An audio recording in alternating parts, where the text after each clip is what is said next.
Noite. Nós temos estudado nas quartas-feiras sobre o jejum, como a Escritura nos ensina. E o jejum de cara você já percebe que é uma prática de fé. O que é que tem a ver eu jejuar e a minha oração, como deixar de me alimentar vai fazer com que o Senhor olhe para mim? Mas, na verdade, é uma estratégia. Sempre é importante lembrar isso. Não é uma promessa, não é uma barganha. Eu vou agora jejuar para poder Deus me dar uma graça. Não é necessariamente assim. O jejum nos ajuda a estarmos contritos em oração. Meus irmãos devem saber disso. É muito fácil você começar a orar e a sua mente vai divagando. E você vai perdendo a concentração muitas vezes e passamos pouco tempo em oração. O jejum é uma prática de disciplina, né, de nós mesmos, pecadores, para que a nossa oração chegue ao Senhor. Só que o jejum, ele sempre é praticado em situações difíceis. Você não jejua quando está com alegria. Não, ninguém jejua com alegria. Com alegria a gente come, né? Então, quando você está cheinho é porque você está muito feliz. Comeu demais, brincadeira, né? Mas não é bem essa lógica. Mas a ideia é que quando você está feliz, é o banquete. Quando você está lutando, batalhando, provações, dificuldades, tentações, sofrimentos, jejum e oração. Nós, crentes da modernidade, não temos praticado muito isso. Nós queremos resultados rápidos e fáceis. Nós queremos simplesmente que tudo se resolva. E não é bem assim. Nós temos que orar, jejuar, suplicar o favor de Deus. E se o Senhor quiser, tiver misericórdia de nós, o Senhor derrama a sua bênção sobre as nossas vidas. Hoje, sobre o jejum, nós vamos olhar um texto lá em 1 Reis. Estamos vendo o jejum no Antigo Testamento. Depois nós observaremos textos sobre o jejum no Novo Testamento. Isso serve para que você perceba, você que tem acompanhado esse estudo bíblico, que você perceba que não é um texto só que fala do jejum da forma que eu estou colocando aqui, mas são vários textos da Escritura mostrando que o jejum é em momentos difíceis. Nesse texto, nós vamos perceber que o jejum pode ser praticado ao se saber do pecado de alguém, do seu próprio pecado e, no caso aqui, até de um pecado que teve proporções, digamos, gerais. Todos ficaram sabendo desse tipo de pecado. Então, nós já vimos o jejum nos momentos de tomada de decisão, decisões difíceis, jejuamos e oramos. Vimos o jejum, no caso de Davi, ali jejuando e orando, sofrendo a enfermidade do seu filho ainda novinho, prestes a falecer, e ele jejuou e orou, e quando a criança faleceu, ele parou o jejum, ele se vestiu, tomou um banho, vestiu com a roupa normal, que eles usavam um tipo de tecido grosso chamado pano de saco, e então se alimentou. E os servos estranharam isso. Então, o jejum não é no momento de alegria, não é para você, por exemplo, conquistar uma promoção no seu trabalho. Vou jejuar para Deus me dar uma promoção no trabalho. Necessariamente você querer uma promoção não é um problema, não é uma dificuldade, é um desejo. Não quer dizer que você está ruim hoje, entende? Agora, se eu passo por sofrimentos, enfermidades, pecados, eu já ouvi em várias conversas com irmãos, crentes de modo geral, não somente aqui da igreja, eu tenho esse pecado, eu não consigo vencê-lo. Jejum e oração para vencer pecados do coração, da mente, não tem outra solução, não tem estratégia mágica, é jejum e oração. E aí a gente vence os pecados que estão na nossa cabeça, no nosso coração.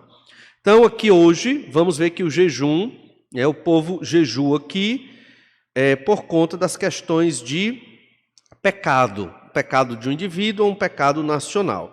É um sinal de humilhação. Se você está arrependido do seu pecado, você jejua e ora a Deus. E o Senhor, normalmente nos relatos bíblicos, o Senhor se compadece, de quem jejua e ora. Não quer dizer que vai ser sempre, mas o Senhor, ele se compadece. Então, em 1 Reis, capítulo 21, logo no início, nós temos aí a história de Nabote, conhecida história da vinha de Nabote. e Acabe desejou essa vinha porque era perto do palácio. Acabe, um rei de Israel, reino do norte, o rei ruim, né? E de uma linhagem de reis idólatras, se casou com a mulher mais terrível da Bíblia, Jezabel. Tanto que você pode procurar, não tem uma mulher chamada Jezabel, porque ninguém quer ter esse nome, né? Jezabel. Nunca bote o nome de uma pessoa de Jezabel, porque ela é a pior mulher que existe na Bíblia. Ela é o emblema, o símbolo do que não é uma mulher de Deus, é Jezabel. E Acabe queria aquela vinha de Nabote. Nabote não quis vender a vinha para ele. Acabe ficou muito triste, quase chorando, não quis mais comer, não era jejum, era dengo mesmo. E foi lá, ficou lá, triste, emburrado, porque não conseguiu a vinha, e contou para Jezabel. E Jezabel disse: não se preocupe, eu vou dar essa vinha para você. Você não é rei de Israel e não consegue uma vinha? Pois assine aqui uma carta me dando os poderes que eu vou resolver o seu problema. Infelizmente, muitas mulheres modernas fazem isso com os seus esposos, né? Resolvem os problemas do esposo quando o esposo é que tem que, na verdade, conduzir, né, o lar e a resolução das dificuldades. E a esposa auxilia, mas não pode inverter o papel. Foi o que Jezabel fez. E o fato é que, para ela resolver a questão e Nabote ter a vinha, Acabe ter a vinha de Nabote, foi necessário ela acusar injustamente, levantar falsas testemunhas e levar Nabote a um julgamento público. E aí entra 1 Reis 21:9. E escreveu nas cartas dizendo, Acabe assinou as cartas, Jezabel foi quem escreveu. E escreveu nas cartas dizendo: apregoai um jejum e trazei Nabote para a frente do povo. Então ela colocou a ideia de como Nabote fosse um grande pecador.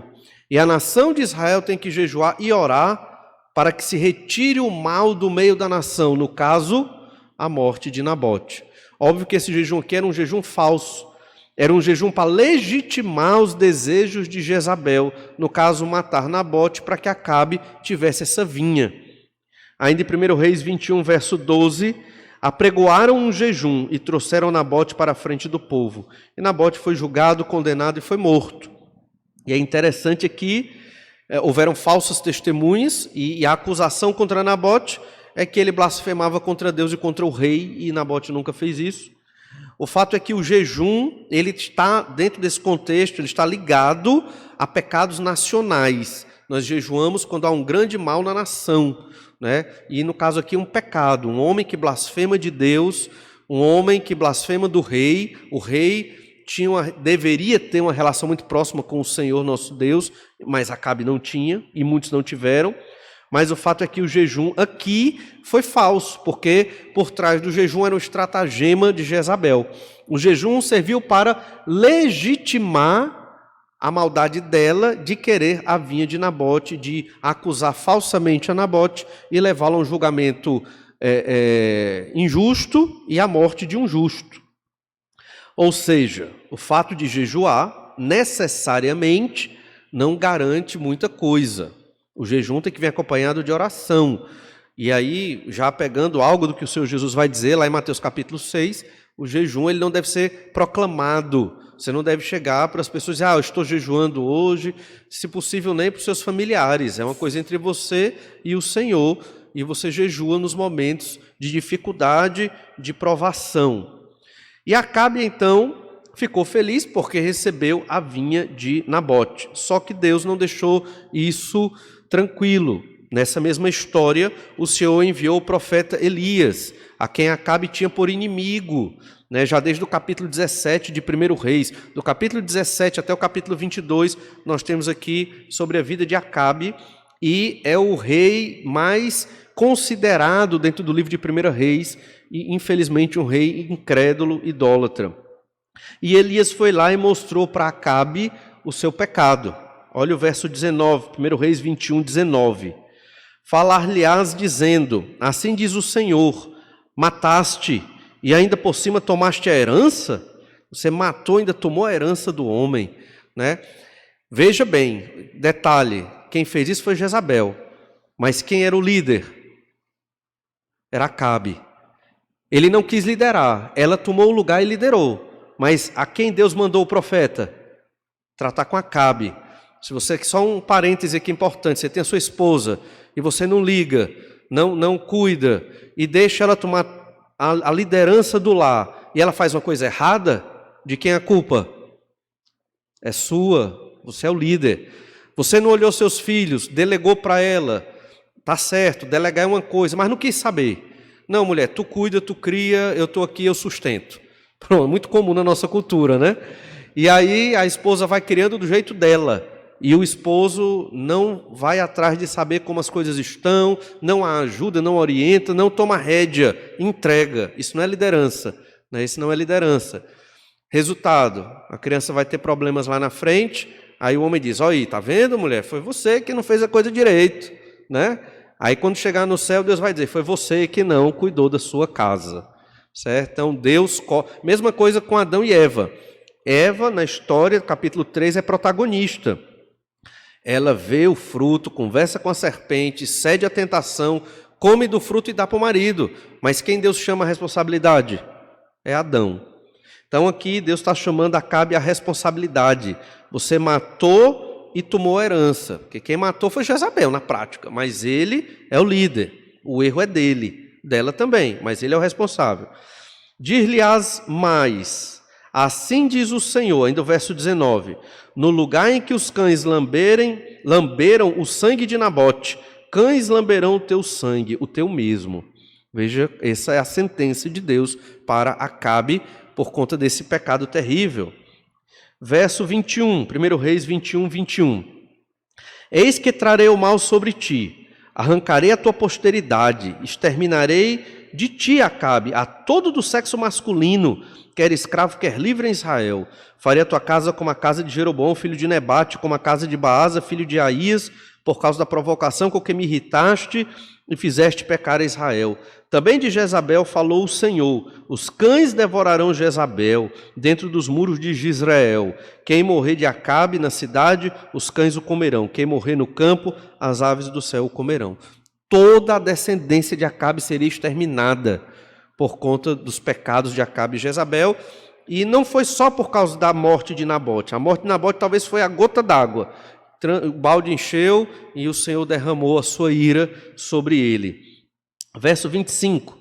Ninguém houve, pois, como Acabe, que se vendeu para fazer o que era mal perante o Senhor. Por que ele fez o que era mal perante o Senhor? Porque Jezabel, sua mulher, o instigava. E aqui vem o papel da mulher. Não tem como falar disso sem falar da relação homem e mulher aqui.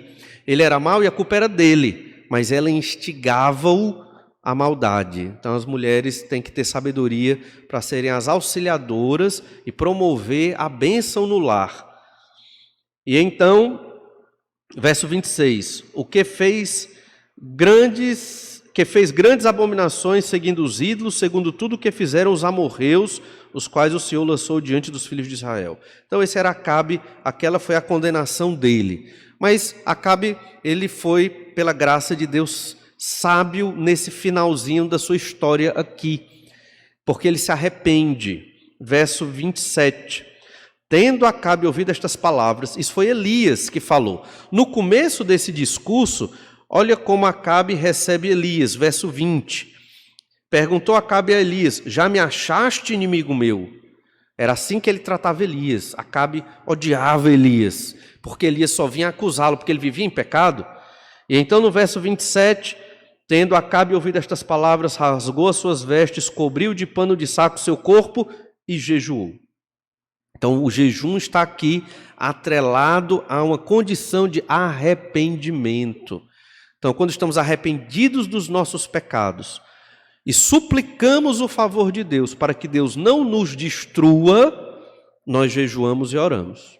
O caso de Acabe é que ele seria destruído e toda a descendência dele também, junto com Jezabel. E o que é que ele fez? Se humilhou diante de Deus, se prostrou e orou. E é muito importante aqui que muitos crentes na modernidade, quando cometem seus pecados graves, e percebem que estão em pecado, eles não se arrependem. Eles vivem numa comiseração, uma vitimização, que é horrível, porque é outro tipo de orgulho. A ideia é, Deus não me quer, Deus não gosta de mim, eu sou muito pecador, não tem mais perdão para mim, ninguém me ama, ninguém me recebe. Irmãos, essa atitude é outro tipo de pecado. Pior, talvez, do que o pecado que você já estava praticando, que é um pecado de orgulho, de duvidar do perdão de Deus e da misericórdia de Deus. Acabe, graças a Deus, não fez isso. Ele reconheceu o seu pecado, se arrependeu e se humilhou diante de Deus, por pior que seja o seu pecado. O caminho é humilhar-se diante do Senhor. E aí entra o jejum. O jejum se pratica numa atitude de humilhação, reconhecimento de pecado, arrependimento e súplica. O jejum aqui, no caso de Acabe, está muito ligado a suplicar a graça de Deus para que ele não seja destruído. A palavra de Elias pesou aqui, que obviamente reflete a palavra de Deus. E então, diz mais no verso 27, dormia em panos de saco e andava cabisbaixo. Ele estava triste mesmo, ele realmente estava arrasado. Fazendo uma análise de Acabe, é muito provável que se ele tivesse casado com a mulher de Deus, ele seria outro homem. É muito provável. A derrocada de Acabe foi a esposa, uma esposa idólatra e pecaminosa que o levou à ruína. Então, verso 28, veio a palavra do Senhor Elias o tesbita dizendo, não viste que Acabe se humilha perante mim? Portanto, visto que se humilha perante mim, não trarei este mal nos seus dias, mas nos dias de seu filho o trarei sobre a sua casa. Deus teve misericórdia. Apesar de todos os pecados de Acabe, Deus teve misericórdia. Nos seus dias você não vai ver esse sofrimento todo, mas os seus filhos vão receber o meu juízo. Veja como Deus é misericordioso. Jejum é nesse momento que é praticado. O jejum é praticado quando estamos arrependidos dos nossos pecados, lutando contra os nossos pecados, buscando o favor de Deus. Não quer dizer que o jejum é uma condição para o perdão dos pecados, não é isso. Mas é importante para que Deus não nos destrua. Não pense que o Senhor aqui, que proferiu essa maldição contra Acabe, não é o mesmo Senhor de hoje a quem estamos adorando. É o mesmo Deus. E Deus age da mesma forma. Se vivermos em pecados, o Senhor pode despejar a sua ira sobre nós, mesmo sendo seus filhos crentes em Cristo. Deus nos abençoe, nos ajude a praticarmos o jejum da maneira correta, não como uma barganha, uma promessa, mas como uma estratégia de buscar a graça e o favor de Deus. Vamos orar. Te agradecemos, Senhor, pelo teu amor, pela salvação em Cristo Jesus, pela oportunidade de estarmos aqui para te glorificar, te adorar. Senhor Deus, nos abençoa, nos usa, abre a nossa mente para vivermos de modo que te agrada. Escuta, ó Pai, a oração da tua igreja hoje e responde segundo o teu querer, é o que nós te pedimos, no nome do Senhor Jesus. Amém.